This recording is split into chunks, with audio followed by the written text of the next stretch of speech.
Morning. So an outbreak update from me this morning. There are 4 new locally acquired cases in Victoria and 1 additional case in hotel quarantine. The local cases were all quarantining throughout their infectious period, so no new exposure sites, no new community exposures. Of the 4, 2 are ultimately linked to Young and Jackson's with association with the case and their work site. 1 is a household contact from the Coolaroo cluster, and 1 is another workplace contact of the Moonee Valley case. So that's 220 in total for this outbreak, which is just over double what we saw in our Delta Kappa outbreak in June. Unfortunately, 10 cases are now in hospital. That includes 3 in intensive care and 1 on a ventilator. In terms of clearances, over 90% of primary close contacts have now been cleared in this outbreak. An additional 536 were cleared yesterday and about 3,000 remain. The 500 plus primary close contacts linked to the La Crosse apartments are now coming up to their day 13 tests in days ahead, and that will again be supported through in-reach testing door to door. Our household engagement teams visited 525 people yesterday. 501 of those were close contacts. And they continue to see very high compliance with those visits. And again, a huge thanks to everyone who's doing their quarantine at home, and why we're seeing every single day that our new cases are in primary close contacts who've had their entire infectious period out of the community. In terms of our red zone permit holders, there are about 9,000 active permit holders from red zones in Victoria. 1,100 were added to that list yesterday, coming in from Queensland. They were required to go straight home to isolate. They'll get tested in the first few days of their quarantine period, but they need to do 14 days, a full 14 days of quarantine at home. Yesterday, our comms went out to orange zone arrivals from South East Queensland who'd come to Victoria prior to that red zone declaration, with another prompt for additional testing. We thank everyone in that group who are again going above and beyond to get an additional test on day 7, really out of an abundance of caution and in the knowledge that there's been some transmission in South East Queensland leading to their cluster in recent days or potentially the last couple of weeks. There were more than 22,000 tests processed yesterday. Again, 99% of test results returned by the next day.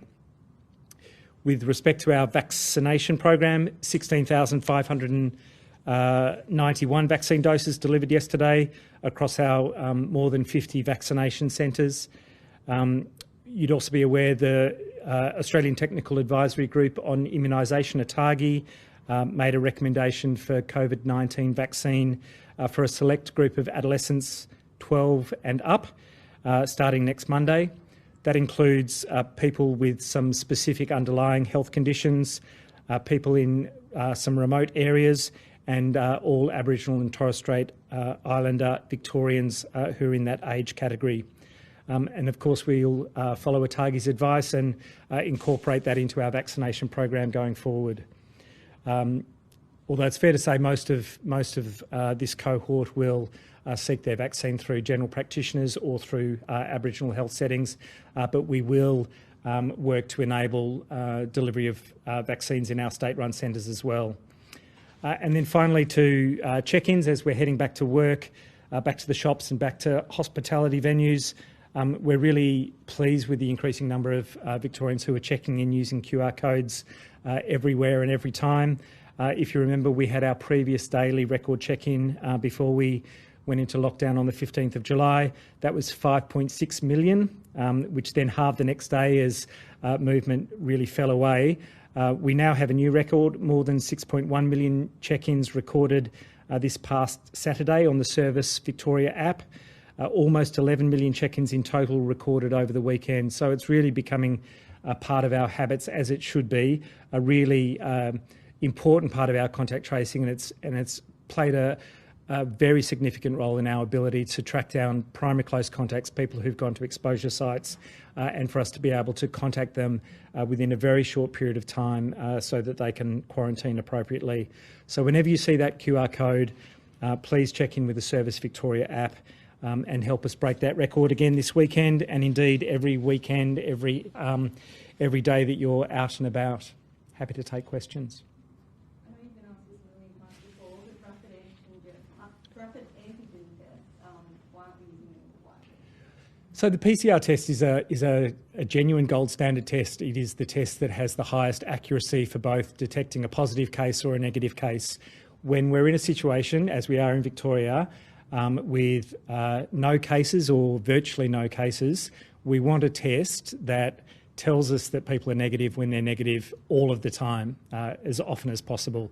And when you're doing tens of thousands of tests per day, you don't want dozens of false positive cases that you then need to chase up as if they're real cases, put others in quarantine and declare them primary close contacts when that is not a correct result. The turnaround time for our PCR tests, being over 99% the following day, means that we can use that test very effectively in all of the circumstances where we need to use it. You also want to find all the positives that might be out there. A rapid antigen test is reasonably good in that setting, but it's not a perfect test by any means. So you really want a supremely accurate test. If you've got a true positive case out there, you want to be able to find every single one of them so that you can isolate them, find their primary close contacts. If we were in a situation where we had hundreds of cases and our testing system were under really significant strain and that turnaround time for tests were 3, 4, 5 days, and you instead wanted to be able to get the most infectious individuals tested and get that test result very quickly and therefore isolate their primary close contacts, that might be different. So we'll always have consideration of rapid antigen testing, but it has to be suited to the circumstances that Victoria is in, and we're not in a space now where it would provide much additional value. Professor, what about family visits? Obviously there's a lot of rules still in place, but people haven't seen loved ones now for weeks and weeks. So is there going to be any concessions in that area soon? Yeah, so we haven't said that people can't see loved ones. We know that there are no home visits currently, and again, it's reflective of the transmission risk in homes being the primary risk factor in outbreaks. But people can see their loved ones and their family members. There's no restriction on movement across Victoria, but you need to see those individuals outdoors in some of those other settings that are now open. But of course, we'll give consideration when. Vulnerable people, like vulnerable older people who don't actually feel safe anywhere else but their homes at the moment. So there's also a consideration for care and compassionate reasons to visit. So if there's a pressing need to visit those individuals because they are suffering through their isolation, or there is a care or compassionate reason for that visit to take place, then that can take place. That's an exemption with respect to home visits. We will continue to review the epidemiology. We've still got 4 cases today. We'll have a long tail to this outbreak. There might be another week or more of a trickle of cases. And we need to make sure that we can clear those remaining 3,000 primary close contacts and make sure that no one has been out in the community during a potentially infectious period that might kick all of this off again. Again, huge congratulations and huge thanks to every Victorian who's managed amongst the 40,000 plus primary and secondary close contacts to be able to isolate at home. But we need to drive this right down before we've got an assurance that we're through this. But come the end of the period that we said, we'd undertake a really significant review. That'll be next Tuesday. We'll absolutely look at home visits along with everything else. So the review will happen next Tuesday. When do you expect an announcement on what restrictions will be easing? Look, we obviously flagged a 2-week period for current settings. We've made some tweaks that have been announced already in relation to group bookings and some other small measures. We review every day, but at the moment, the significant review will happen in advance of that 2 weeks coming to an end. Just on the group booking change, so now that's listed, you can technically hire out why weddings are still happening at 50 then? Look, weddings remain a higher risk setting in the way that they are managed. It will also be under review at the end of that 2-week period, and you know, we've all got our fingers crossed for how the epidemiology goes in Victoria to be able to review that positively. What's your assessment of the situation in Queensland at the moment? Is there anything to suggest you're going to have to expand those red zones beyond where they are right now? No, I don't think so. I haven't seen exactly where the additional 16 cases this morning have been in terms of their exposures, and indeed I'm sure Queensland Health will have to work through all of those interviews to understand where people might have been in the community. But it's clear that, you know, under lockdown, additional cases that come up through today and in days ahead will have fewer and fewer exposures. We will look at where those exposures occur, but that 11 LGA region is pretty substantial. It covers obviously Greater Brisbane and areas north and south. So I think it's got reasonable coverage in terms of the red zones, and we're reflecting the you know, the lockdown area that Queensland Health has put in place. The Federal Health Department put out some data on vaccination rates by region. I don't know if you've seen that. I've just seen it, yeah. Northwest Melbourne and West Melbourne are the two lowest, in around the mid-30s. You have some particular regional areas, Bendigo, Ballarat, in the early 50s. Why do you think it is that it's at that lowest rate in the west and northwest suburbs?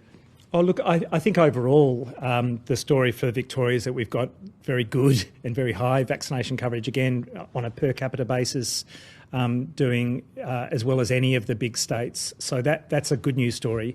There will always be some disparity in terms of regional differences by local government areas, and it tends to align a little bit more with social disadvantage. We've seen that across the world. But even those LGAs in the north and northwest of Melbourne are doing better than a whole bunch of LGAs across Australia. So in relative terms, doing very well. We've got a pretty intensive engagement program. We know that there's a bigger multicultural mix in some of our LGAs, and we need to be able to ensure that we've got that tailored information and engagement. There are thousands, more than 17,000 community leaders and community members who we've engaged with in relation to vaccination. There are hundreds of community organisations that represent some of those communities in those LGAs that we've got community champions for. So we'll continue that work, but it is always going to be the case that there are disparities between local government areas. We need to acknowledge it, we need to recognise it, and it's really useful to have that detailed, granular information so that we can tailor our engagement to maximise the vaccination coverage in those areas. There will be some areas that are more subject to misinformation and disinformation from online sources and other social networks that they're engaged in. We need to, again, understand, recognise that and respond to it appropriately. But I think Victoria's doing very well overall. Do you think demographics in those areas plays any role in terms of, is there more younger people there that aren't fully eligible yet? Look, some of it will relate to the demographics of those households. We need to look into that to a certain degree. But you know, the disparities that occur tend to be socioeconomic in terms of vaccine uptake, even though they're the same disparities that have led to more COVID cases in Victoria and around the world. So, you know, Hispanic populations in the US, Black American populations in the US, even though they've had a higher burden of COVID, also tend to have a lower vaccine uptake. That simply should be a lesson to all of us in Australia to understand the data and to respond to it appropriately with a really intensive and tailored engagement program. And there's some talk today about incentives for vaccines. The Federal Labor Party is saying $300 to everyone who gets one by December. Do you think incentives can play any role in the kind of short or medium term with those groups that are affected by their socioeconomic status? Is there any way to kind of incentivise them getting the vaccine, or is it more just about communication and information? Oh, I think it's all of those enablers that we need to consider. So communication engagement is an absolutely key one, providing the right information, addressing the misinformation and disinformation that people receive, but also making sure that the access and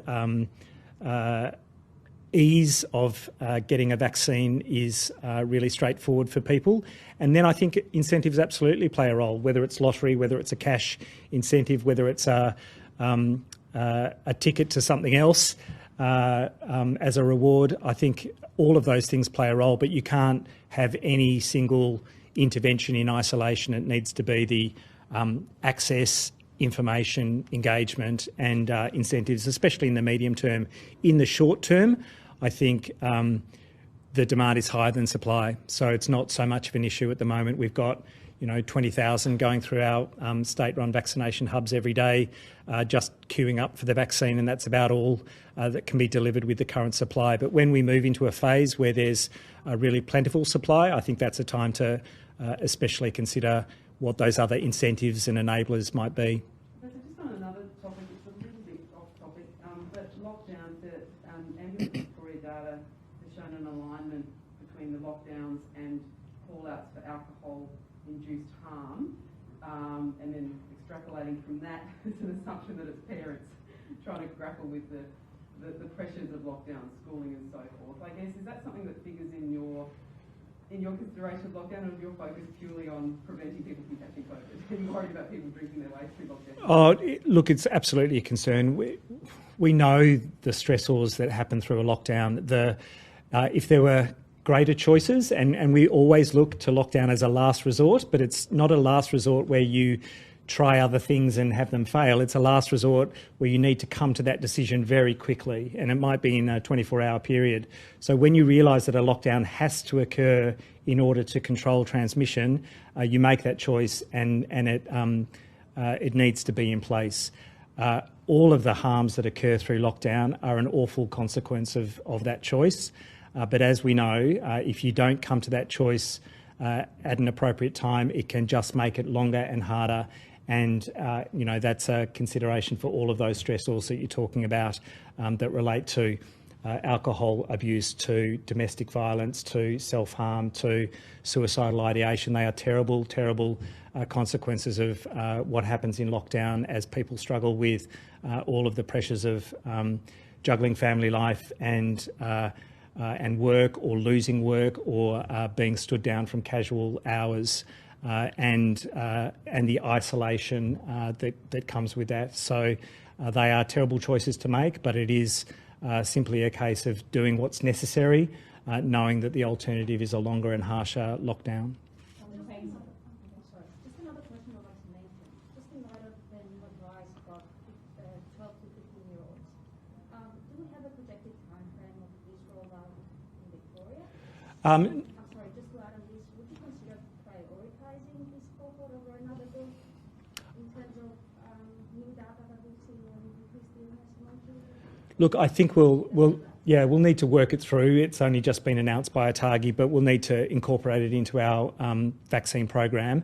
I think it'll be relatively small numbers, and I think it'll be part of just opening up to our routine provision, especially through Aboriginal community-controlled health organisations and GP practices. That's less of an issue for the state vaccine hubs, but we'll also work to be able to incorporate that to whatever degree in our state hubs. But I don't think it'll be a significant tweak that we'll need to make in terms of the